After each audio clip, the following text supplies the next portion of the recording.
28শে জানুয়ারি সুমিতের আইবুড়ো ভাত দেবো বলে ঠিক করেছিলাম।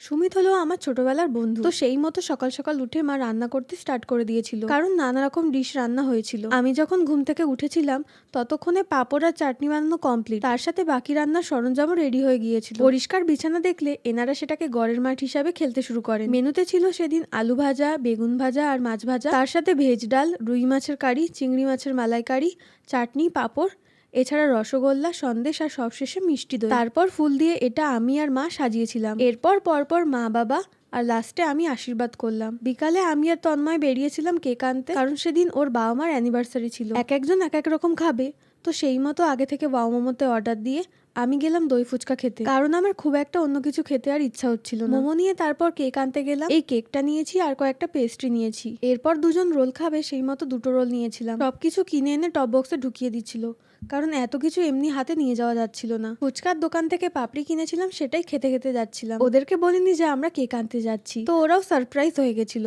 আর একটা কেক আন্টির ফ্রেন্ডের ছেলেরা এনেছিল। আমি একটু কেক খেয়েছি, কারণ সেদিন এত কিছু খাওয়ার পর আমার অবস্থা পুরো খারাপ। দুরকম মোমো নিয়েছিলাম, স্টিম মোমো আর প্যান ফ্রাইড মোমো। এই পেস্ট্রিটা তন্ময় নিয়েছিল কাজু বাদাম ফ্লেভারের, এটা মোটামুটি খেতে। আর ব্যানানা কেকটাও ওকে ওকে টাইপের। এত কিছু খাওয়ার পর এটা ম্যান্ডেটারি আমার জন্য। এইভাবে কাটলো দিনটা। দেখা হচ্ছে পরের ভিডিওতে। Bye bye.